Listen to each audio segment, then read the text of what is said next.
É o grande êxodo dos hermanos. Esta é a Visão Libertária, sua fonte de informações descentralizadas e distribuídas. O que lhe vem à cabeça quando o assunto é sobre tentativas de fuga do comunismo? Provavelmente os exemplos mais comuns são da antiga União Soviética, da Coreia do Norte ou até mesmo das pessoas que improvisam barcos para sair de Cuba. Porém, um exemplo atual e que chama muita atenção é a fuga em massa que está acontecendo nesse exato momento na nossa vizinha, Argentina, ou, como provavelmente ficará conhecido em um futuro próximo, Venezuela do Sul. Desde que a Argentina passou a ser controlada por Néstor Kirchner, sucedido logo após pela sua mulher, Cristina Kirchner, o mergulho no abismo socialista foi profundo.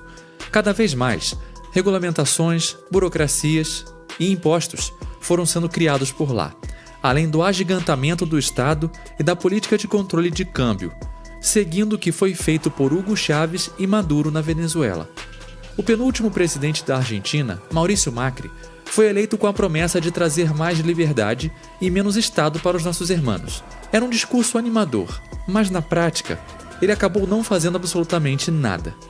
Agora, com a eleição de Alberto Fernandes, que nada mais é que um pau-mandado dos Kirchner, tal qual o Haddad teria sido de Lula, e com a pandemia do Covid-19, as coisas ficaram piores. A Argentina tem o lockdown mais prolongado do mundo, em vigor desde março de 2020, cujo término ainda parece estar bem distante. Ele proibiu as empresas de demitirem, pois caso os empregadores o façam, terão que pagar uma indenização em dobro ao funcionário. Como se não bastassem todas essas barreiras, agora também existe o imposto sobre grandes fortunas, mais uma tentativa desesperada de roubo estatal. O resultado de todo esse comunismo não podia ser outro: a fuga dos cidadãos. Para nós brasileiros, chega a ser cômico que boa parte da população do nosso país, se pudesse, iria embora do Brasil justamente por ser um lugar extremamente socialista e que dificulta o enriquecimento. Pensar que as pessoas estão buscando refúgio no Brasil é bizarro para nós, mas essa é a realidade que vivemos. Como exemplo prático, é possível citar os cubanos do Mais Médicos, programa de trabalho escravo que utilizava médicos cubanos, no qual a ditadura ficava com 80% da remuneração do profissional de saúde. Kim Jong-un e Xi Jinping com certeza bateriam palmas para esse ato, pois quem além deles usa trabalho escravo em pleno século XXI tão escancaradamente? Os esquerdistas ainda diziam que resolviam a saúde no Brasil. Logo após, os venezuelanos fugiram da ditadura de Maduro, tendo em vista que simplesmente começou a faltar comida no país e a inflação passou dos 1000%. Agora, estamos vendo tal fato se repetir com os argentinos, cujos principais destinos de fuga são o Brasil e o Uruguai, já que esses são os locais mais próximos. Várias multinacionais estão deixando a Argentina. Companhias aéreas como a Norwegian, a Qatar Airways, a Emirates e a Air New Zealand já fizeram as malas. As empresas francesas, como o laboratório Pierre Fabre e a de autopeças Saint-Gobain Security, também estão de saída. A empresa alemã BASF levou para o Brasil a sua linha de pinturas para automóveis. Já a empresa farmacêutica também alemã Gerresheimer decidiu sair do país. Há também marcas emblemáticas de têxteis nesse êxodo, como a Nike, a Wrangler e a Lee. Até a gigante Walmart e nossa tão conhecida Danone devem deixar o país. Por último, a loja de autopeças norte-americana Axalta e as energéticas Raízen e GE Energy também optaram por fugir da Argentina. Pois é, adiantou muito criar rabisco positivado dizendo que não podia demitir, não é mesmo? Imagino que em breve farão rabiscos dizendo que todos têm emprego, esperando que isso resolva magicamente todos os problemas. Não são só as grandes multinacionais que estão deixando a Argentina, mas também inúmeras micro e pequenas empresas estão procurando refúgio no Brasil e no Uruguai. Como todos nós sabemos, as micro e pequenas empresas são as grandes responsáveis pela geração de emprego.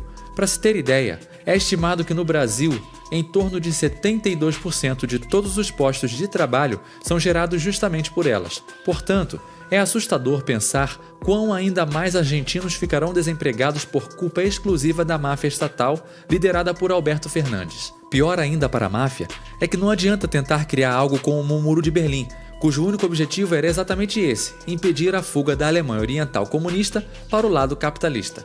Além de não ter recursos para isso, a maior parte da fronteira entre a Argentina e o Uruguai é marítima. sendo muito fácil para qualquer um pegar um barco e atravessar para o outro lado. Apenas para se ter ideia, entre 1950 e 1961, quando o Muro de Berlim foi construído, estima-se que cerca de 3,5 milhões de alemães fugiram para o lado capitalista. É claro que esse número caiu drasticamente após a criação do muro e com o endurecimento da vigilância nas fronteiras. Qualquer semelhança com um presídio não é mera coincidência, pois esse sistema que impedia a fuga das pessoas do comunismo deixava qualquer prisão de segurança máxima no chinelo. Para escapar desse inferno, era necessário passar por um campo minado, algo que dificultava ainda mais o processo. Mesmo se o fugitivo conseguisse não ser explodido por uma mina, os guardas que faziam a segurança tinham permissão de atirar para matar. Um caso impressionante ocorreu em 5 de outubro de 1964, quando um grupo de cerca de 57 pessoas conseguiu cavar um túnel para o outro lado e fugir, sendo que este foi apenas um dos casos de fuga coletiva através de túneis. É tão curioso como é comum escutarmos a história de que o patrão que explora os trabalhadores, onde a CLT é tida como a grande responsável por garantir que condições análogas à escravidão não existam.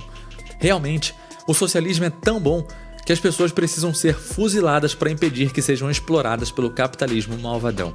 O dólar, que sempre serviu como reserva de valor e termômetro com o qual os argentinos avaliam a saúde da economia, está cada vez mais escasso no país. Outra moeda que explodiu foi o Bitcoin, justamente para escapar do controle estatal sobre o dólar e também como forma de proteger o valor da moeda ante a desvalorização do peso. Um dólar vale mais de 150 pesos. As reservas do Banco Central argentino somam 42 bilhões, mas, desse montante, irrisórios 2,5 bilhões estão disponíveis ao mercado, sendo que a venda de dólares é totalmente controlada pelo governo.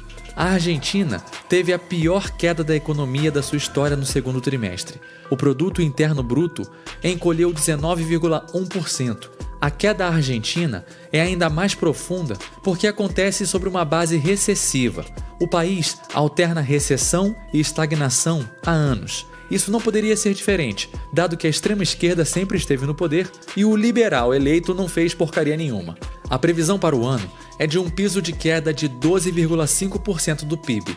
A economia per capita será equivalente no final do ano à de 1973, fazendo o país voltar ao mesmo patamar de 47 anos atrás. Como sempre, o socialismo é muito eficiente apenas em causar pobreza generalizada. De fato, em uma pesquisa recente feita pela consultoria de recursos humanos Randstad, 84% dos argentinos entrevistados afirmaram que consideram seriamente deixar o país. Como podemos observar no mundo virtual, a obrigatoriedade de compartilhamento de dados do WhatsApp está criando um êxodo virtual de usuários. Além disso, as medidas contra a liberdade de expressão impostas pelo Twitter também geraram um efeito de migração similar nas redes sociais. Não importa se o socialismo é no mundo real ou virtual, ele sempre irá fazer com que as pessoas fujam dele, pois ele é, antes de tudo, algo não natural. As trocas voluntárias e a liberdade é que são. Por mais que na história humana o Estado exista há bastante tempo, isso não o torna algo natural em nossa espécie,